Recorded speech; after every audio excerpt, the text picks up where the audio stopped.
Hello everyone, and welcome once again to Caleb Likes Books. Today I have another book review for you, and that is for The Eyes of the Dragon by Stephen King. This is a standalone fantasy novel by Stephen King. I believe it might be the first fantasy book he wrote. I can't actually remember, or I think he might have started Dark Tower before this. Anyway, I can't remember. It was one of his early books, I think, back in the 80s. And it is the first of his non-horror books that I have read. This is my sixth Stephen King book. Prior to this, I had read 5 of his horror books, those being Salem's Lot, Revival, Carrie, Pet Sematary, and Misery. All of which I loved. I would say my least favorite of those was probably Salem's Lot, and even that I still thought was great. So I really have enjoyed my time with Stephen King's books up to this point. And I've got a few more of his on my shelves that I need to read, but I did pick up this one earlier this year because I really wanted to read it for 2 reasons mainly. First of all, it is kind of seemingly, it is, but before I read it, I seemed like it was kind of a more classic feeling, kind of tropey, just, a shorter, just fun, adventurous fantasy book. Something very different from what he normally writes. And I would say that is exactly what this book is. But in addition to that, this one is one that, generally speaking, it seems like most King fans like, but it seems like it kind of flew under the radar for a lot of people. Like, it typically doesn't come up a lot in people's favorites. If you hear people talk about it, they'll say, it was good, but it's not one of the favorites or anything like that. It doesn't hit as hard as some of his other books or things like that. And so I was curious to check it out because a reputation like that kind of intrigues me. Because then I'm like, well, maybe I will really like this book and it'll be kind of something of a hidden gem, or something like that. Something that other people, even if they like it, maybe I would appreciate it more or something like that. And I will say, I did enjoy this book, but my opinion probably does fall more towards what I feel like the general consensus of this book is, where I don't think this is an amazing book. In fact, this is probably my least favorite Stephen King book I've read so far, but it is still a solidly fun and enjoyable one that I had a pretty good time with all the way through. It's one where I don't think it does anything amazingly well, but it does everything at minimum well. So, to get into things that I enjoyed about this book, first of all, I just appreciate how different this is. And I think this is something that I posted on my Twitter as I was starting to read it. Like, I got 50 pages in or something like that. And I was like, this feels so vastly different from anything else I've read by Stephen King. And I know, I'm sure he's written other books that feel very different from the ones I've already read. I know he's not just a horror author. But coming off of the last handful of King books I read, which the last 2 I read were Misery and Pet Sematary, which one of those was the most anxiety-inducing book I've ever read, and the other was one of the most heartbreakingly terrifying books I've ever read. Coming off of those and reading this was such whiplash and felt so different. And even though it does feel very different, it is something I really appreciate because it shows what a wide range and what a talent Stephen King has for writing, to be able to, not only write another book that I think is good, but something that is so vastly different from the others. So I really appreciate that about this book. Just cutting in here real quick, I apologize for the crappy lighting and everything. I'm just getting home. But I just wanted to cut in here because I feel like I didn't do a very good job of summarizing the plot stuff going on in this book. So I just wanted to redo that real quick. So basically, this book is about this kingdom, which the evil wizard, which is Randall Flagg, he is like trying to basically take over. And so he begins manipulating events like in the very long term, in the years and decades range, in order to manipulate events so that the king, the queen, and their 2 sons are affected, and it kind of gives him more free reign and more kind of control in order to basically try to take over. I really enjoyed the story of this book because it has a lot of like classic fantasy feeling tropes and just general classic vibes about it. It has, the traditional fantasy kingdom. It has the royal bloodlines thing going on. It has an evil wizard with Randall Flagg, who is a Stephen King multiverse character, which was really cool for me.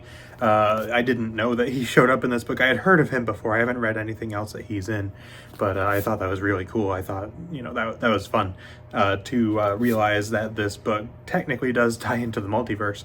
But, he kind of fills this evil wizard kind of role, and you have just betrayal and themes of perseverance and friendship and love for family and things like that. And it just feels very classic fantasy. It feels very like I said earlier, like this book, my impression of it going in was it was going to just feel very classic fantasy-ish, and I think it definitely does.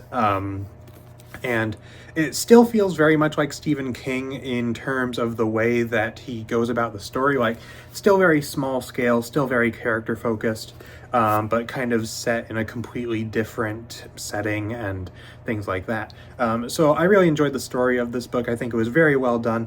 I really liked the way that he used the setups and the payoffs of this book.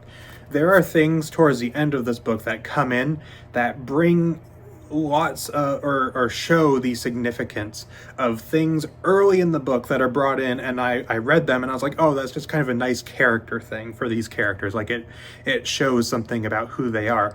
But no, they are actually very important for the plot of this book and are brought in a very interesting way, and I really appreciated that about this book as well. It was just fun to see the way, like, this is one of those books where I feel like everything ties together really well. Like, everything in this book feels relevant because it impacts other things within it, and I really enjoyed the way that was done. This feels, I would say, like maybe, I don't know if it's the most tightly plotted, but definitely one of the most tightly plotted Stephen King books I've read so far, if not the most. I really like the writing style of this book. It feels very storyteller like to me. It kind of has like the story itself isn't super fairy tale-ish. It's got some aspects of it here and there, but I think in terms of the tone, in terms of the voice of the narrator, feels very fairy tale like, where it feels like you're being told a story because that is the way that the voice of the narrator is written in this book. I think that's done really well, and I really enjoyed that, and it feels very fitting for this kind of story as well. So overall, I really had a good time with this book, but I did say earlier it is probably my least favorite of Stephen King's books that I've read so far, and I think there is a reason for that. And that reason is not because anything about this book is done particularly poorly. I think everything across the board in this book is done well.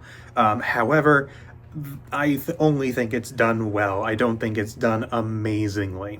Like, when I think back to others of Stephen King's books, I think of something like Revival, which had really amazing character work and an incredible ending. Or I think of Pet Sematary, which was just so, like, viscerally emotional for me to read. Or I think of Misery, which brought out feelings in myself that fiction rarely does, or things like that. Or and the other books of his that I've read have done similar sorts of things for me. This one didn't really have that. This one was more of just a fun, pleasant adventure, or not even necessarily an adventure, I would say, but just a fun story with twists and turns that are done very well, and characters that are portrayed very well and have a strong sense of character to them, a sense of voice and storytelling to it that I really enjoyed, a sense of uniqueness among his books that I've read, an interesting story that is very, very well told and very well crafted, and all of that kind of thing, but it just doesn't have that one special thing to it that really would have made me adore this book. It's just generally a very good and enjoyable book, not quite an amazing, over-the-top, like, one of my favorite books of the year kind of thing, like all of his previous books that I've read have been. So don't take me saying this is my least favorite King book so far as a non-recommendation, because I absolutely would recommend this book. It just is, you know, not as amazingly incredible as some of the other ones that I've read. So the only other thing I would say about this book that I would think is negative is I do think it gets less exciting, or maybe not less exciting, but less interesting as it goes along. My favorite part of the book was like the first third, and my least favorite part of the book was the ending portion, despite the fact that I think the ending like weaves everything together really well. I do think that the early portions of the book were my favorite part, and as it went along, it kind of lost me a little bit. Like, it was still good, it was still interesting, I still enjoyed it, but just wasn't quite, you know, it didn't work for me as well as the early portions of the book did, which I genuinely loved. Yeah, that's pretty much all I got to say about this one. So overall, if I were to rate The Eyes of the Dragon out of 10, I think I'd give it like a 7.5 out of 10. Like, it's not quite on the level where I'd say it's a really great book, but it's a very enjoyable one. It's one that I had a really good time with. I would definitely recommend it, especially if you've read several other Stephen King books more in the horror genre or something, and you want to see him do something very different. And like I said earlier, I know he's written other stuff that's not horror, or other stuff that is very different from the kind of general type of story he's known for. But if you are particularly interested in something that feels a little more like classic fantasy, I would recommend reading this book, even going into it with the expectation that it's not going to be as mind-blowingly awesome as some of his other books. I still think it is a very worthwhile and enjoyable read, and I had a good time with it. So that's pretty much all I've got for you today. Let me know in the comments if you have read The Eyes of the Dragon and what you thought of it, if it happens to be one of your least favorite King books, if it is even one of your favorite King books, or anything like that. Let me know what you think of it down in the comments. And yeah, that's pretty much it for this video. So thank you all for watching, and I will see you all next time.